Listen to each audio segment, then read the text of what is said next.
ฮาเลลูยาฮาเลลูยาขอบคุณพระเจ้านะคะกราบสวัสดีพี่น้องทุกท่านค่ะก็ไม่ได้เจอนากันประมาณ2 อาทิตย์นะคะแต่ก็พูดใจแล้วก็จิตใจอยู่ที่นี่นะคิดถึงพี่น้องเสมอนะคะขอบคุณพระเจ้านะคะก็วันนี้เราจะมาร่วมกันนมัสการพระเจ้าของเราแล้วก็ฟังความคิดถึงพี่น้องกลับบ้านแต่ก็เป็นถึงวิวนะคะขอบคุณพระเจ้าว่าพระเจ้าอยู่กับเราไม่ว่าเราจะอยู่ที่ไหนพระเจ้าก็อยู่กับเราเสมอนะคะขอบคุณพระเจ้านะคะแม้ว่าเวลาเราจะเปลี่ยนไปเป็นเดือนเป็นปีแต่ความรักของพระเจ้าไม่เคยเปลี่ยนแปลงพระเจ้ารักเราเสมออาเมนขอบคุณพระเจ้าที่เรานั้นได้มาเป็นลูกของพระเจ้าเป็นพระคุณแสนพระคุณมากๆค่ะที่เราทั้งหลายนั้นได้มาอยู่ในพระนิเวศของพระเจ้าและเป็นลูกของพระเจ้าเราจะมีชีวิตนิรันดร์อยู่กับพระเจ้าของเรานะคะขอให้ทุกคนบอกคนข้างๆว่าพระเจ้ารักคุณค่ะ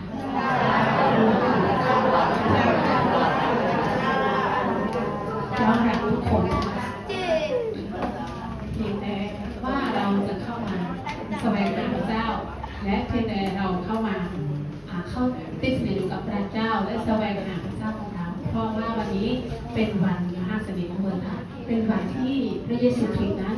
ยอมสิ้นพระชนม์ก้นไม้กางเขนเพื่อไถ่ชีวิตของเรา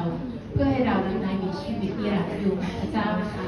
ขอบคุณพระเจ้าค่ะขอบคุณสำหรับความรักมั่นคงของพระเจ้าที่มีต่อเราทั้งหลายค่ะขอบคุณพระเจ้าให้ทุกคนเตรียมตัวและเตรียมใจของเราเพื่อเข้าสู่การนมัสการพระเจ้าของเราค่ะเวลานี้ให้ทุกคนอธิษฐานทุกขอความให้พระเจ้าทรงชำระความผิดบาปของเราและเราขอบคุณพระเจ้าสำหรับชีวิตในลมหายใจเราจะขอบคุณพระเจ้าสำหรับการทรงเลี้ยงดูเรามาโดยตลอดค่ะเราอธิษฐานทุกกันค่ะพระเจ้าพระบิดาขอบคุณพระเจ้าสำหรับความรักมั่นคงของพระองค์ขอบคุณพระเจ้าสำหรับชีวิตและลมหายใจขอบคุณพระเจ้าสำหรับอาการเจ็บปวดของพระองค์ที่ทำให้ข้าพเจ้าได้พ้นจากความบาปความชั่วของข้าพระองค์ข้าพเจ้าเป็นคนบาปไม่ถูกพ้นจะให้อภัยแต่พระเจ้ายอมสิ้นพระชนม์บนไม้กางเขนนั้นเพื่อให้เราได้มีชีวิตนิรันดร์เจ้าค่ะขอพระเจ้าทรงชำระและเปลี่ยนแปลงจิตใจที่ข้าพเจ้าเคยทำบาปความคิดความกระทำของข้าพเจ้าไม่สามารถเปลี่ยนแปลงตัวเองได้แต่ข้าพเจ้ายอมเปิดใจให้พระองค์เปลี่ยนแปลงให้ข้าพเจ้าได้ดำเนินชีวิตในทางช่องทางของพระองค์ให้พระเจ้าทรงนำชีวิตของข้าพระองค์หากวันนี้ข้าพเจ้าจะมีความโกรธหรือเครื่องใจกับพี่น้องคนใดคนหนึ่งขอพระเจ้าทรงให้ข้าพเจ้านั้นเปลี่ยนแปลงและก็ให้รักซึ่งกันและกันโดยเห็นความรักของพระเจ้าโดยชีวิตของเราทั้งหลายนั้นเป็นคนวางมากนะเราต้องให้ซึ่งกันและกันเพราะว่าพระเจ้าทรงรักเราพระเจ้าทรงประทานชีวิตให้เราใหม่แล้วขอบคุณพระองค์ขอพระเจ้าทรงเปลี่ยนแปลงแล้วก็ให้อภัยยกโทษความผิดบาปของข้าพเจ้าทั้งหลายด้วยลูกจึงขอบคุณพระองค์เข้ามาในทางนมัสการพระเจ้าขอบคุณพระองค์ในพระนามพระเยซูคริสต์เจ้าอาเมนขอบคุณพระเจ้าในพระคัมภีร์ของพระเจ้าได้กล่าวไว้ว่าเพราะว่าพระเจ้าทรงรับรู้จนได้ทรงประทานพระบุตรองค์เดียวของพระองค์เพื่อทุกคนที่วางใจในพระบุตรนั้นจะไม่พินาศแต่มีชีวิตนิรันดร์ให้ท่านทั้งหลายยืนขึ้นเราจะมานมัสการพระเจ้าเราจะมาขอบคุณพระเจ้าเราจะมาแสวงหาพระเจ้าของเราเพราะว่าพระเจ้าเป็นพระเจ้าที่ยิ่งใหญ่โดยฤทธิ์ของพระเจ้านั้นทำให้เราได้รับชีวิตเราโดยการเทศของพระองค์ความเจ็บปวดของพระองค์โดยฤทธิ์ของพระเจ้านั้นทำให้เราได้หายดีเพราะฉะนั้นเรามาแสวงหาพระเจ้าเราจะเลือกถึงพระคุณของพระเจ้าของเราเมื่อเรามองดูพระเจ้าเมื่อเราสัมผัสกับพระเจ้าในเช้าวันนี้เขาจะเห็นความยิ่งใหญ่และการอัศจรรย์ของพระเจ้าลูกขอบคุณพระองค์ขอบคุณพระองค์สำหรับความรักของพระเจ้าเราเชื่อว่าพระเจ้าจะทรงรักษาเราให้เราจะมีชีวิตที่ดีเต็มไปด้วยความเชื่อของที่ดีขอบคุณพระเจ้าสำหรับความรักอันยิ่งใหญ่ของพระเจ้ารักโดยไม่มีเงื่อนไขของพระองค์วันนี้ข้าพเจ้าจะแสวงหาและต้อง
สุดไม่มีใครเหมือนพระองค์ โดยด้วยพระองค์นั้นทำให้ข้าพเจ้าได้มีชีวิตนิรันดร์พระเจ้าจะปลดปล่อยให้ข้าพเจ้ามีสิริภาพจากมารซาตานทั้งหลายพระองค์เจ้าข้าลูกจึงขอบคุณพระองค์นมัสการในพระนามพระเยซูเจ้าอาเมนขอบคุณพระเจ้าแต่พระเจ้าทรงแสดงความรักของพระองค์แก่เราทั้งหลายคือขณะที่เรายังเป็นคนบาปอยู่นั้นพระคริสต์ได้ทรงสิ้นพระชนม์เพื่อเราขอบคุณพระเจ้าใครไม่เชื่อก็ตามแต่เราเชื่อว่าพระเจ้าทรงสิ้นพระชนม์เพื่อเราจะขอบคุณพระเจ้าสำหรับความรักความเจ็บปวดทรมานของพระองค์ความเยียดยาในพระนามของพระองค์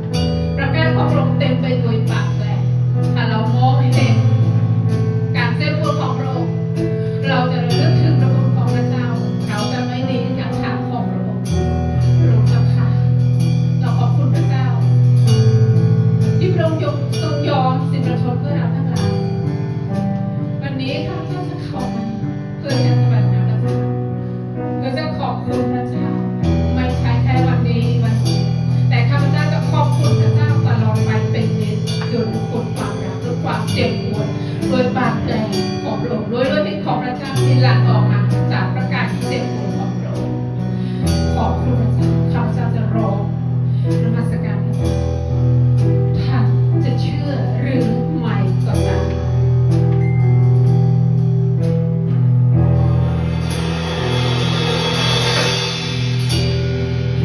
จะเชื่อหรือไม่ก็ตามชายคนหนึ่งย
ยกพระนามของพระเยซูของเราเยชูวา เ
ร้องเพลงสรรเสริญพระเจ้าแต่เพียงผู้เดียวพระองค์เจ้าข้าขอทุกท่านภาพเป็นของพระองค์พระสิริจงมีแด่พระองค์แต่เพียงผู้เดียวตราบใด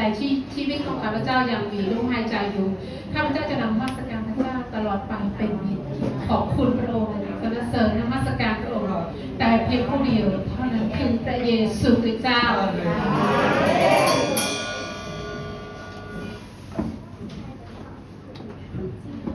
เพราะว่าพระเยโฮวาห์พระเจ้าของท่านเสด็จไปกับท่านทรงต่อสู้ศัตรูของท่านเพื่อท่านจะประทานชัยชนะแก่ท่านเอเมน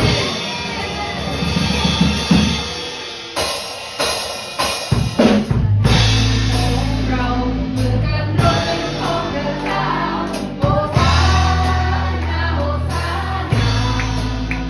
ศัตรู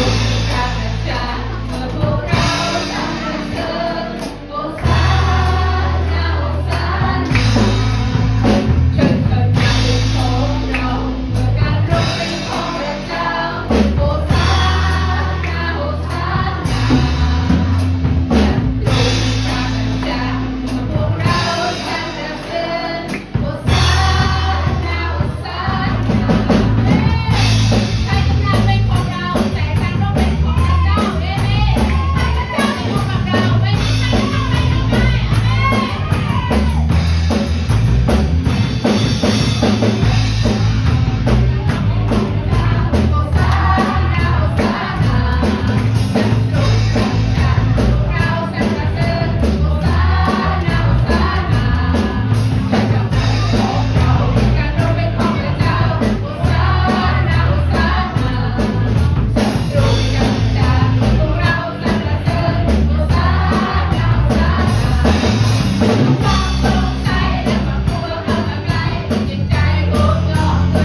ยิ่งใหญ่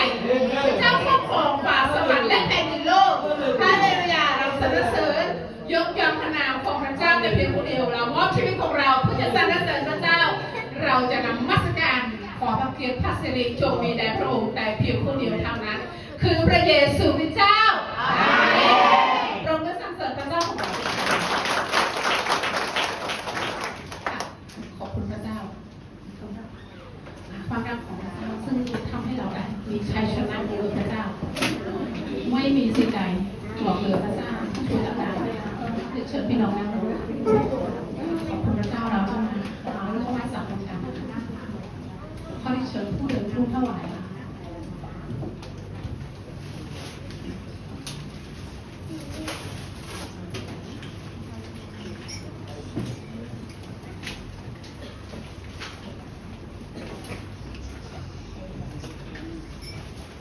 ข้าของพระเจ้าได้กล่าวว่าต้องให้เขาและท่านจะได้รับด้วย และในกักของท่านจะได้รับตัวด้วยพระนามถ่วงยัดสันแดนบุญลนใส่ให้ เพราะว่าท่านจะตวงให้ข่าวด้วยพระนามอันใด พระเจ้าจะได้ทรงทวงให้ท่านด้วยพระนามอันนั้นเราจะอธิษฐานขอบคุณพระเจ้าพระเจ้าพระบิดาขอบคุณพระเจ้าสำหรับความรักของพระเจ้าในเช้าวันนี้ข้าพเจ้าได้เข้ามาเพื่อจะนมัสการยกย่องพระนามของพระเจ้าและนำสัดส่วนหนึ่งที่มาถวายแด่พระเจ้าเราเจ้าข้าขอให้ทุกคนมีใจซักซื่อในการถวายแด่กับพระเจ้าเพราะว่าอยากได้พรที่พระเจ้าจะประทานของกำลังและพระเจ้าจะอวยพรชีวิตของท่านด้วยขอพระเจ้าอวยพรทุกมือใจทุกใจ